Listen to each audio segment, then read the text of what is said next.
So I got kicked out of the hangout there. Oh, I thought it was. Yeah, I was wondering what that was, but you didn't disappear. I did Yeah, no, disappear. he froze and then he came back. Okay. I Uh, did. I did see two of you at one point, but I the didn't see. problem, I don't know what the error was, it's some weird hangout error. The problem is that a little bit of Justin's point won't be in the audio version of the show. Oh, really? It was the one when you were making the point about, Fair enough, right? the headline for Obama will be, because he was involved. Yeah. But it'll be in the video. So maybe I'll be able to go and paste it back in later. Well, you consider that show titles? Yes. What do we got? So, wait. Well, of course, the bayashi Maru makes it to the top. So good. Hey, your dog crapped on its OS on my lawn. Obama moving to Sand Hill Road. Mm-hmm. Sorry. We also have. Mr. Obama goes to Palo Alto. Let me see. Not a lot of Obama VC Scancy Pants. Obama wants a car with doors that go like this. Obama Gene Editor-in-Chief. And Obama the Real Project Titan. Get it, Project Titan. I kind of feel like Barashi Maru is It's so good. Yeah. it's so hard to get better than. But ultimately, I think what your point on that entire story is not so. I actually agree. I'm half agreeing with Justin, half agreeing with Tom. I agree it's actually a very important story. But I also agree with Justin. It's like the problem is surveys are in many cases kind of an exercise in confirmation bias. People who take it will answer in a way I think that is a little reflective of the ideals they believe in. But when it comes down to, well, are you going to put your money where your mouth is, where the rubber meets the road? It's like, well, no. Well, one was a hypothetical academic question. The other one is, this is my own money, this is my own life. No, but see, I disagree because the question that says, if you are going to die, but 10 people are saved, what would you want the car to do? People said, well, then I should die. Like that's not I mean, they're all hypotheticals. Yeah, but when they said, would you like to purchase a car? Which is also a hypothetical. So to me, there's one question that's like, what you are directly in danger, would you sacrifice yourself? Yes. The other is more abstract, like, would you buy a car that would sacrifice you? No. I think no. One is saying programmatically, if I found myself in a car that I now realized it was hopeless, that either 10 people would die or I would die, and now that moment was frozen in time, and you could quantum leap back to when they were flipping a switch that said you die or 10 people die, what would you be happiest that switch got flipped to? Right? Like that's what you are asking them. And then on the other end, if you'd buy it, it's, would you like a car that might kill you with you having no chance to twist the wheel and save yourself? Like that's I mean, like, I just don't see, like, one doesn't have enough personal stakes to really get into the heart of it, and the other one is like, I can't see it. The one that says, would you like the car to protect you or the other 10 people, that's personal stakes. I don't see how that's not. I just, with non-autonomous car riders, I still think it's so far future that people don't see themselves in it, and that the truer way to look at it is, would you buy a car that might kill you? And they say, no, I would not like a car. You know what? That's a perfect marketing campaign. It's like, you know what? You could go with a computer-driven, self-driving automobile that might kill you, or you could take your life into your own hands and choose your own destiny. I mean, that's effectively what the backlash with self-driving cars are now, right? I mean, that's not new. I mean, I guess the other thing that bothers me about that survey is just that it doesn't take into account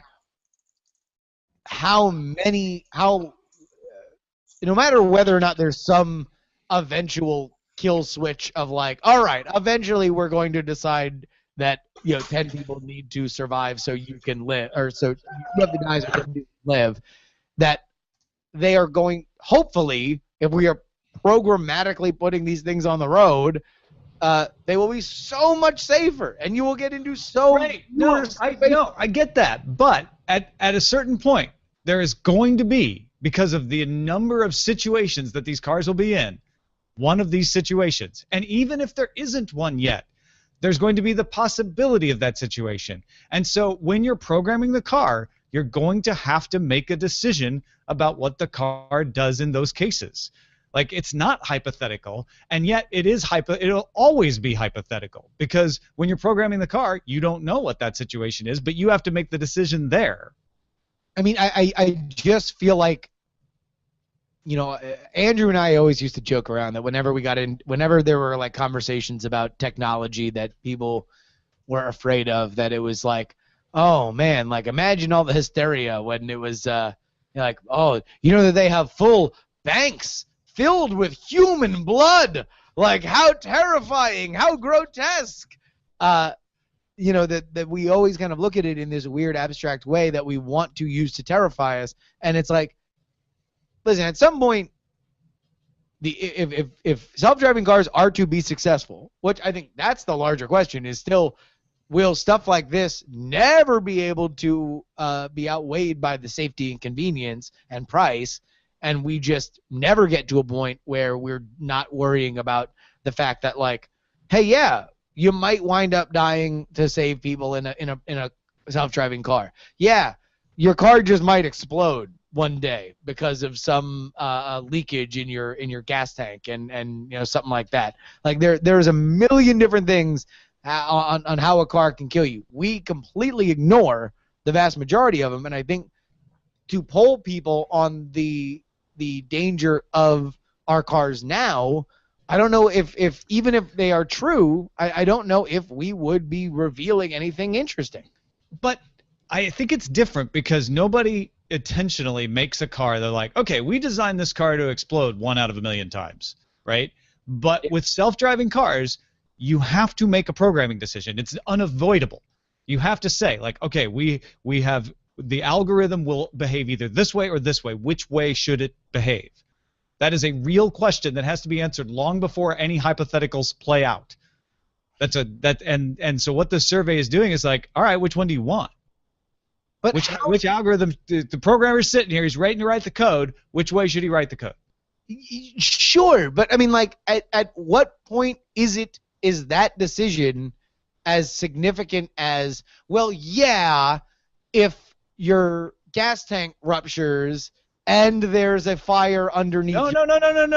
No, it's not. To me, it's not. It's totally different because, yeah, your gas tank might rupture, so make sure my gas tank is as safe as possible. Well, we've made it as safe as possible. This is an either-or choice. This isn't as safe as possible. This is what is as safe as possible. Okay, I mean, I understand that it is an either-or choice. All I'm saying is that if these things are on the road, then it will hopefully happen less. That the cars will be put in these situations. I still think that's irrelevant how often it happens. The question has to be answered before they get on the road. I mean, so then it's the same thing to survey people for, are you okay? Are you okay buying a car with a gas tank that can rupture?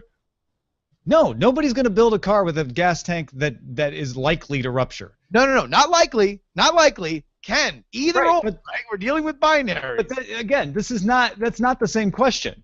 The question is, do you want the car to protect the passengers or inside this car, or protect the most passengers it can on the road? I don't think that's a question that's had to be answered with cars before, because we had humans driving them, and so we couldn't build it into the car. Sure, and again, I guess all I am saying is I don't think that by the time we get, like, yes, that is one of those dirty, under-the-hood decisions that a programmer is going to have to make, right? But in the same way that to create a car that you can sell at scale, auto manufacturers have to make decisions on quality of parts and how long they're going to last. Of course. And durability. Right, but this is something it's one thing to say, like, this is the safest fuel tank. This fuel tank will never rupture, and then to find out later, well, it did rupture. That's not what we're dealing with. There's no uncertainty. It's this in a situation will choose to do one thing or the other. Which one should it choose? But I guess my point is that that decision does not exist in a vacuum, right? Like that programming decision exists among a million other different programming decisions that are designed to make it avoid having to get to that decision, right? Where But that's still something you have to answer when you're building the car. And the question is, did you say kill 10 people or kill the passenger? I guess that my point is that and this is where we part ways, is I find that decision as relevant or as interesting as are you okay buying a car that has a part that can rupture and kill you? I don't, but I think it is different. And you're right. That's where we part ways, because I think it's go. different because here's the way to tell it. How should they build the car, Justin? Should they build it so that it protects the passenger at all costs, or that it protects the most people in the accident? I mean, sure. Like Which way? You have to pick it before you build it. You can't put the car on the road. It's going to be one way or the other. Which way should it be? I understand. But no, answer me. Which way? Which way should it be? Yeah. I mean, no, Todd, me. Ken from Chicago's like, only Sith deal in absolutes. I wanted to kill 100,000 people before. No, but I'm just saying, like, this isn't a hypothetical. Like, I wanted to get the taste of human blood and start roving the streets, running over families.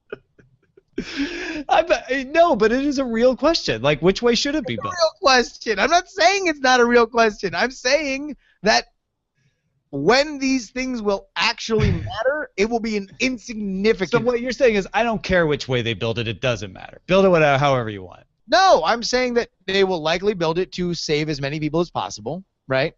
That is going to be the decision that people are going to make. You think? And okay. that will never be brought up because they will sell it as this is the safest automobile on the planet, and they will have other ways that they can safeguard that. Well, that's why I like this survey, because this survey says people will ask the question, like, well, wait a minute, will it? No, but they won't. This survey asked the question. But it's in our minds now. People are gonna. This is gonna come up.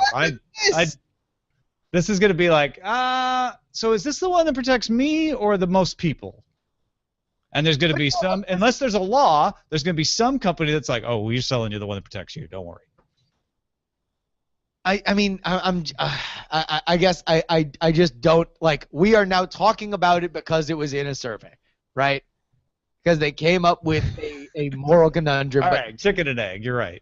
I just don't, I find it, the reason why I brought up the baby Hitler thing is because that's what it feels like to me. It's just like a moral conundrum where it's like, oh, would you kill an innocent baby? Oh, what if that baby was Hitler? No, and believe me, I 100% get where you're coming from, where it's like the number of instances where this will matter are infinitesimally small and shouldn't matter at all. And so you may be right that people like rationally understand that and just like, yeah, it's not a big deal. I'm not going to worry about it. You may be right. I think that it will still be something where like, yeah, but which one am I getting? Am I getting the one that protects me? I think if self-driving cars are having people think about that, there will be no self-driving cars. We are not going to get in a world where you are saying, oh wait, is this the one that saves me or kills other people? Like that is, if we are still talking about that at the point that self-driving cars are for sale, then they are going to be Daewoo's. Like they will not be sold. You know, Kias are the highest quality cars made, according to a recent survey. I don't know why. I was in a Sonata once. It was great. Yeah. All right. Well, there you go, folks. We've given you. And we're giving you extra value. Yeah. Extra value is what you get. Yeah. Extra value is what you crave. And we will be back tomorrow with more value. Give us some value back. Talk to you later. Bye.